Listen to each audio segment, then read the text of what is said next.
ಆಕಾಶವಾಣಿ ಕಾನೂನು ಅರಿವಿನ ಕಾರ್ಯಕ್ರಮ ಸರಣಿ ನ್ಯಾಯವಾಣಿ. ಸಹಯೋಗ ನ್ಯಾಯ ಸಂಸ್ಥೆ. ಇಂದಿನ ಕಾರ್ಯಕ್ರಮದಲ್ಲಿ ನಮ್ಮ ಜೊತೆಗಿದ್ದಾರೆ ರಾಬಿನ್ ಕ್ರಿಸ್ಟೋಫರ್ ಅವರು. ಸರ್ ನಮಸ್ಕಾರ. ನಮಸ್ತೆ ಸರ್. ಈಗ ಇಂದು ನಮಗೆ ಈ ಬಗ್ಗೆ ತಾವು ಮಾಹಿತಿ ಮಾಡಿಕೊಡ್ಬೇಕು ಸರ್. ಗರ್ಭಪಾತ ಮಾಡ್ಸಕ್ ಹೋಗಿರ್ತಾರೆ, ಏನಾದರೂ ಹೆಚ್ಚು ಕಡಿಮೆ ಆಗತ್ತೆ ಅಥವಾ ಗರ್ಭಪಾತ ಮಾಡಿಸಿರ್ತಾರೆ, ಅದರಿಂದ ಏನೋ ಇನ್ನೊಂದು ಅಂಗಕ್ಕೆ ಏನಾದರೂ ಒಂದು ತೊಂದರೆ ಆಗಿರಬಹುದು. ಅಂತ ಟೈಮ್ನಲ್ಲಿ ವೈದ್ಯರ ವಿರುದ್ಧವಾಗಿ ಕ್ರಮ ಜರುಗಿಸಬಹುದಾ? ಖಂಡಿತವಾಗಿಯೂ ಸರ್. ಈ ಕಾರಣ ಈಗ ನಾವು ವೈದ್ಯರ ಹತ್ರ ಹೋಗಿ ನಾವು ಒಂದು ಚಿಕಿತ್ಸೆಯನ್ನು ಪಡ್ಕೊಳ್ತಾ ಇದ್ದೇವೆ ಅಂತ ಹೇಳಿದ್ರೆ, ವೈದ್ಯರು ನಮಗೆ ಒಂದು ಸೇವೆಯನ್ನು ಒದಗಿಸ್ತಾ ಇದ್ದಾರೆ. ಒದಗಿಸುತ್ತಾ ಇರತಕ್ಕಂಥ ಸೇವೆಯಲ್ಲಿ ಏನಾದರೂ ಕುಂದು ಕೊರತೆಗಳಿದ್ದಾವೆ ಅಂತ ಹೇಳಿದ್ರೆ ಅದನ್ನು ನಾವು ಕಾನೂನಿನ ಚೌಕಟ್ಟಲ್ಲಿ ಎರಡು ರೀತಿಯಲ್ಲಿ ನಾವು ನೋಡ್ಬೋದು.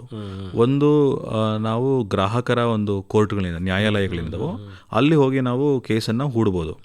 ಆದರೆ ಅಲ್ಲಿ ನಾವು ಏನು ತೋರಿಸ್ಬೇಕು ಅಂತ ಹೇಳಿದ್ರೆ, ನಮಗೆ ವೈದ್ಯರಿಂದ ಸಿಕ್ಕಿರತಕ್ಕಂಥ ಅಥವಾ ಆಸ್ಪತ್ರೆಗಳಿಂದ ಸಿಕ್ಕಿರತಕ್ಕಂಥ ಚಿಕಿತ್ಸೆ ಏನಿದೆಯೋ ಆ ಚಿಕಿತ್ಸೆಯಲ್ಲಿ ಏನು ಕಡಿತಗೊಂಡಿದೆ ಅಥವಾ ಏನು ನಿರ್ಲಕ್ಷ್ಯ ಇದೆ ಅನ್ನೋದನ್ನು ನಾವು ಕೋರ್ಟಿಗೆ ತೋರಿಸಬೇಕಾಗತ್ತೆ. ನಾವು ಉದಾಹರಣೆಗೆ ಜಿಲ್ಲಾ ಮಟ್ಟದಲ್ಲಿ ಗ್ರಾಹಕರ ನ್ಯಾಯಾಲಯ ಇದೆ, ರಾಜ್ಯ ಮಟ್ಟದಲ್ಲಿ ಇದೆ, ಮತ್ತೆ ರಾಷ್ಟ್ರೀಯ ಮಟ್ಟದಲ್ಲೂ ಕೂಡ ಒಂದು ಆಯೋಗ ಇದೆ.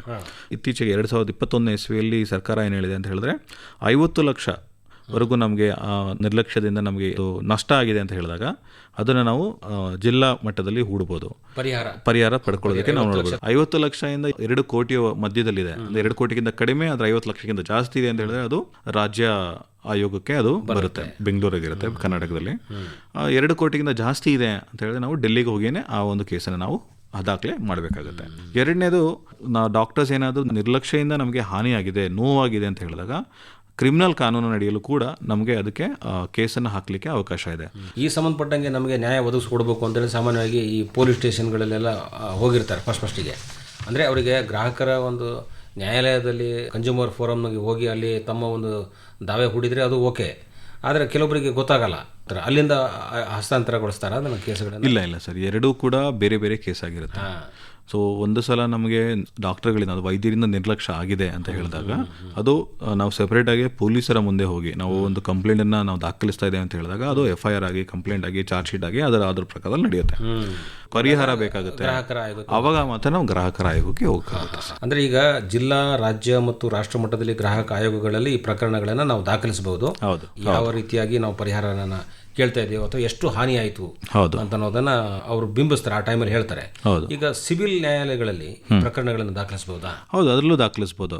ಬಟ್ ಅಲ್ಲಿ ನಾವು ದಾಖಲಿಸಿದಾಗ ನಾವು ಅಲ್ಲಿ ಕೂಡ ಪರಿಹಾರನ ಪಡ್ಕೊಳ್ಳಿಕ್ಕೆ ನಮಗೆ ಅವಕಾಶ ಇದೆ. ಗ್ರಾಹಕರ ನ್ಯಾಯಾಲಯ ಯಾವುದಕ್ಕೋಸ್ಕರ ಬೆಟರ್ ಅಂತ ಹೇಳಿದ್ರೆ, ನಾವು ಸಿವಿಲ್ ನ್ಯಾಯಾಲಯಕ್ಕೆ ಹೋದಾಗ ನಾವು ಅಲ್ಲಿ ಏನು ಹಣವನ್ನ ಪರಿಹಾರವಾಗಿ ಕೇಳ್ತಾ ಇದೀವೋ ಆ ಹಣದ ಮೊತ್ತದ ಮೇಲೆ ನಾವು ಸ್ಟ್ಯಾಂಪ್ ಡ್ಯೂಟಿಯನ್ನು ಕಟ್ಟಬೇಕಾಗುತ್ತೆ. ಆ ಒಂದು ಪ್ರಶ್ನೆ ನಮಗೆ ಈ ಒಂದು ಗ್ರಾಹಕರ ಒಂದು ನ್ಯಾಯಾಲಯದ ಮುಂದೆ ನಮಗೆ ಆ ಸಮಸ್ಯೆ ಬರಲ್ಲ. ಸೊ ಆ ಕಾರಣಕ್ಕೋಸ್ಕರನೇ ನಾವು ಆಕ್ಚುಲಿ ಗ್ರಾಹಕರ ಒಂದು ಟ್ರೈಬ್ಯುನಲ್ಗೆ ಹೋದ್ರೆ ಬೆಟರ್ ಅಂತ ನಮ್ಮ ಅಭಿಪ್ರಾಯ. ಗ್ರಾಹಕರ ನ್ಯಾಯಾಲಯ ಏನಿದೆಯೋ ನಾವು ಅಲ್ಲಿ ಪರಿಹಾರವನ್ನು ಮಾತ್ರ ಪಡ್ಕೊಳ್ಳಿಕ್ಕೆ ಅವಕಾಶ ಇದೆ. ನಮಗೆ ಅಲ್ಲಿ ನಾವು ಅವ್ರಿಗೆ ಶಿಕ್ಷೆ ಕೊಡಿಸಲಿಕ್ಕೆ ಅವಕಾಶ ಇಲ್ಲ. ಆದರೆ ನಾವು ಒಂದು ಕ್ರಿಮಿನಲ್ ಕೇಸನ್ನು ದಾಖಲಿಸಿದ್ದೇವೆ ಅಂತ ಹೇಳಿದ್ರೆ ಆ ಮ್ಯಾಜಿಸ್ಟ್ರೇಟ್ ಮುಂದೆ ನಾವು ಹೋದಾಗ ಅವರು ಶಿಕ್ಷೆನ ಕೊಡಲಿಕ್ಕೆ ಅವ್ರಿಗೆ ಅವಕಾಶ ಇದೆ. ಗರ್ಭಪಾತ ಮಾಡಿಸುವಾಗ ಸಾವು ಸಂಭವಿಸ್ಬಿಡುತ್ತೆ, ಅಂತ ಸಂದರ್ಭದಲ್ಲಿ 10 ವರ್ಷ ತನಕ ಕೂಡ ಜೈಲು ಶಿಕ್ಷೆಯನ್ನು ಕೊಡಲಿಕ್ಕೆ ಕಾನೂನು ಅವಕಾಶ ಇದೆ. ದಂಡ ಕೂಡ ವಿಧಿಸಬಹುದು ಜೊತೆಗೆ ಎರಡು ಕೂಡ. ಹೌದು.